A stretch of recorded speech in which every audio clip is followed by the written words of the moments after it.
Hello, I'm Daniel. I'm a meditation teacher in Kansas City, and this is my podcast, Sharpening the Mind.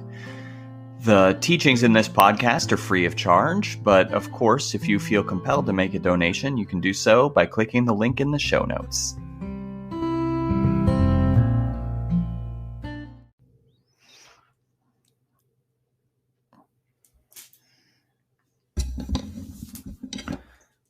Hello, I'm Daniel. I am going to talk today about something called metta.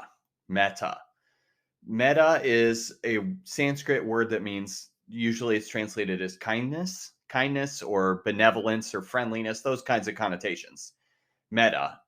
And I'm telling you about that because I'm going to tell you a story, and it really relates today, I think, because kindness and harmony and love and peace, these are things we need in the world today, of course. And that has always been true. It has been what the Buddha saw that was needed in our time, in his time, and it's what we see as needed in our time today. And that's why I want to talk about it. But what I'm going to tell you is a story, and this is called the story. The story is called the Metta Sutta. The Metta Sutta, and you don't have to remember that, of course. But the way the story goes is this. In the Buddha's time, there were these monks who went to meditate in the forest. Okay, so the Buddha told the people that were following him around, like, go places and meditate. And this group of monks went and meditated in a dark forest. And they developed this fear. And the fear they developed was that the forest was haunted.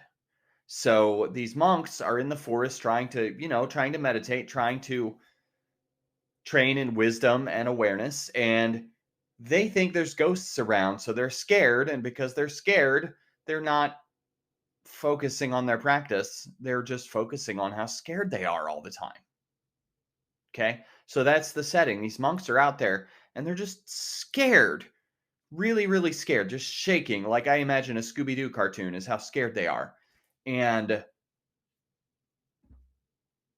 so these monks are in the forest, and they're scared, and they're trying to meditate, and so they have a lot of trouble because of all this anxiety and fear, which we can all maybe understand. If we're meditators, we can all understand having some anxiety around our meditation practice, right?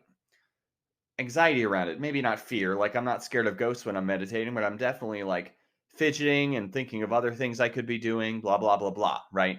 So these monks are in the forest and they're nervous and scared, and they go to the Buddha and they say, hey, we're really scared, right? We're really scared and we're trying to meditate and it's not working. What should we do? What should we do? And the Buddha ends up giving them a big long speech about kindness. He just says, oh, well, if you're scared, practice kindness. And I'm gonna read that to you now. The Metta Sutta, the version I'm reading, is found in this book, Boundless Heart, by Christina Feldman. Highly recommend. So I'm going to read to you this version of the Metta Sutta that she has in this book, and then I'm going to have a lot to say on it, I think. So, the Metta Sutta. And this is in verse, as many of these oldest Buddhist texts are in verse, and this is in a verse form. So it's really easy to read. It's really quick, I promise. So again, the context is these monks super scared of ghosts. And they say, Buddha, what should we do? There's ghosts in the forest, okay? And he doesn't tell them how to get rid of ghosts. He doesn't tell them to go meditate somewhere else. He just presents them kindness as an antidote to their fear. So I'm going to read this to you now. And this is something that's very quotable. It's heavily quoted by people. It's a very beloved text, and it's like a page. Okay, so here it is. The Metta Sutta. This is, again, the Buddha speaking. He says, to reach the state of peace, one skilled in the good should be capable and upright, easy to speak to and straightforward, of gentle nature and not proud, contented and easily supported, living lightly and having few duties, wise and with senses calmed, not arrogant and without greed for supporters, and should not do the least thing that the wise would reproach them for, or should reflect in this way: may all beings be happy and secure. May all beings be happy minded. Whatever living beings there may be, whether weak or strong, tall, large, medium, or short, small or big, seen or unseen, distant or near, born or to be born, may they without exception all be happy minded. Let no one despise another or deceive anyone anywhere. Let no one through anger or hatred wish for another's suffering. As a mother would risk her own life to protect her child, her only child, so for all beings one should guard one's boundless heart.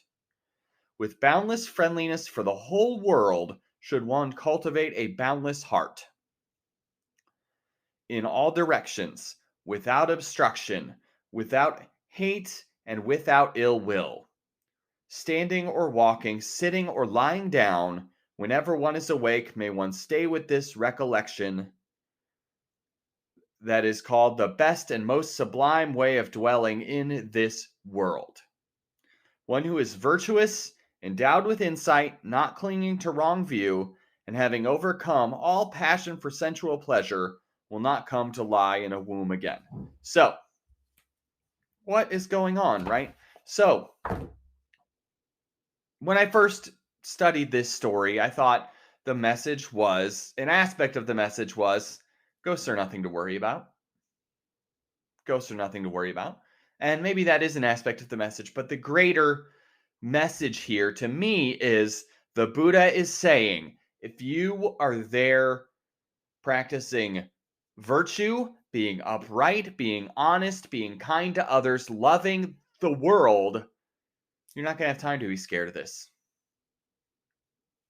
You're not going to have time to be scared of whatever weird sounds you hear in the forest late at night. You're going to be too busy focusing on goodwill and kindness and love to get caught up in that stuff. And look, I'm not in the forest afraid of ghosts, but definitely I'm getting caught up in things.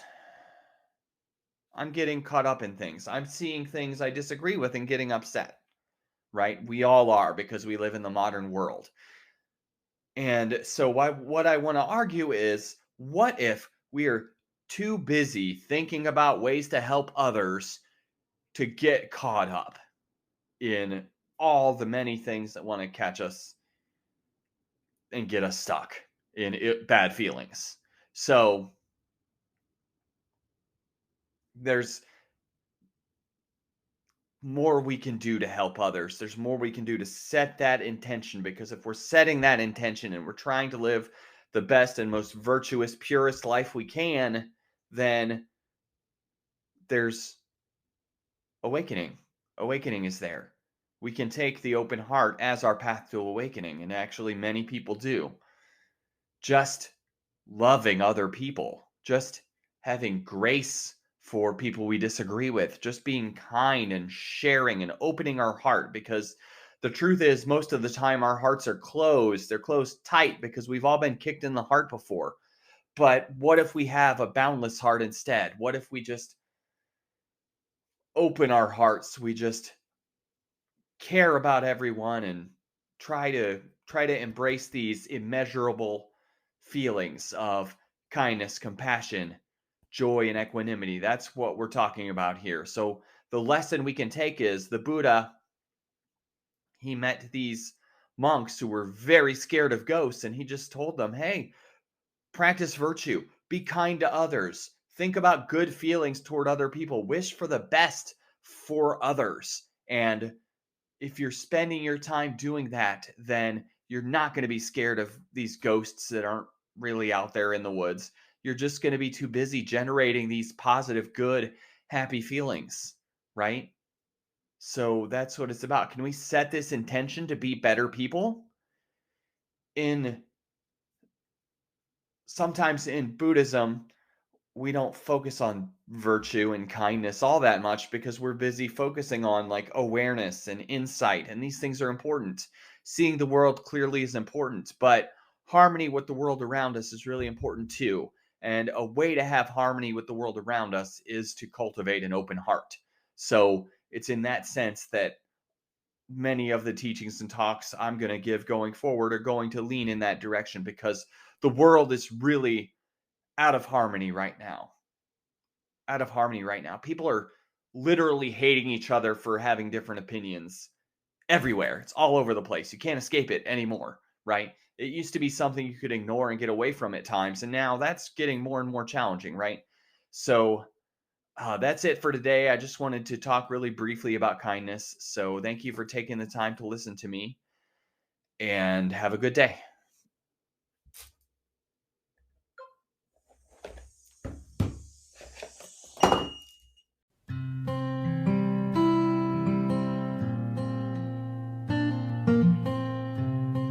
Thank you for listening, and have a good day.